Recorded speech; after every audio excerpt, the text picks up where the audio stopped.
Hello नमस्कार दोस्तों, math plus education में आपका स्वागत है। हम लोग कंप्यूटर के विकास यानी पहला चैप्टर को पढ़ चुके थे। कंप्यूटर के विकास को आज दूसरा चैप्टर को शुरू करते हैं। चलिए देखते हैं। इस चैनल के माध्यम से कंप्यूटर की संपूर्ण तैयारी बिल्कुल फ्री में कराई जाएगी, तो आने वाले एग्ज़ाम के लिए बहुत ही इम्पोर्टेंट हो जाता है। कंप्यूटर से 20 प्रश्न जो आने वाला है, तो हम लोग कंप्यूटर के विकास के बारे में पढ़ चुके थे और उम्मीद करता हूँ कि आप लोगों को चैप्टर भी अच्छा लगा होगा और समझ में भी आया होगा। तो चलिए आज शुरू करते हैं दोस्तों। कंप्यूटर का विकास कैसे कैसे हुआ उसको देखते हैं। उसके बाद ऐसी प्रतिदिन एक एक करके सभी चैप्टर को ख़त्म करेंगे। तो चलिए आइए दोस्तों देखते हैं कंप्यूटर का विकास कैसे हुआ।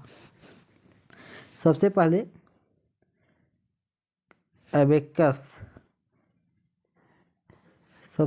एबेकस का विकास हुआ है।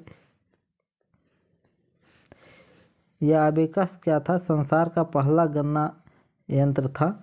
एबेकस को सबसे पहले चीन के प्राचीन बेबीलोन में प्रयोग किया गया था और इसका आविष्कार किसने किया था? तो टिम क्रेमनर ने किया था। एबेकस का आविष्कार किसने किया था? तो टिम क्रेमनर ने किया था।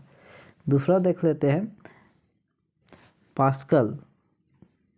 ये दूसरा मशीन का आविष्कार होता है पास्कल, और ये पास्कल का आविष्कार 1642 में होता है और ये पहला एडिंग मशीन था, यानी ऐड करने के जोड़ घटाव करने के लिए इसका विकास किया गया था। और उससे आगे जब आते हैं दोस्तों, तो डिफरेंस इंजन का आविष्कार हुआ। उससे आगे जब बढ़ते हैं तो डिफरेंस इंजन का आविष्कार होता है। तो डिफरेंस इंजन का आविष्कार हम लोग पहला चैप्टर जब पढ़ रहे थे तो उसमें भी देख चुके थे कि चार्ल्स बेबेज ने इसका आविष्कार किया था और ये दशमलव के बाद 20 अंकों तक का गणना करने का कार्य करता था। और डिफरेंस इंजन का आविष्कार 1822 में हुआ था। आप लोग यदि पहला चैप्टर देख चुके होंगे तो बहुत ही अच्छी तरीके से जान पा रहे होंगे कि 1822 में चार्ल्स बेबेज के द्वारा डिफरेंस इंजन को बनाया गया था, जो दशमलव के बाद 20 अंकों तक का गणना करने में सक्षम था। उसके बाद जब आते हैं तो एनालिटिकल इंजन का आविष्कार हुआ।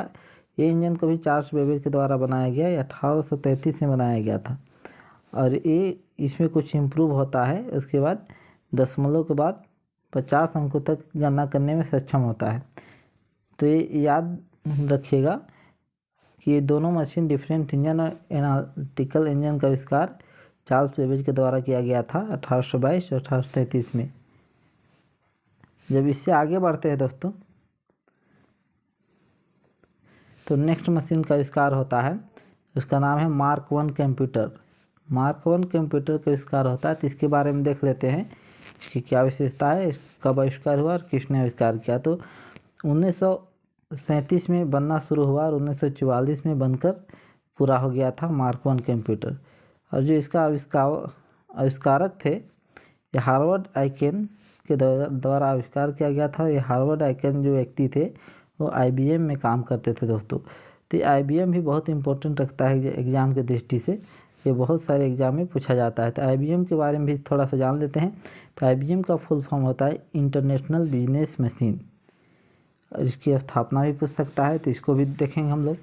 तो IBM का फुल फॉर्म है इंटरनेशनल बिजनेस मशीन, याद रखिएगा।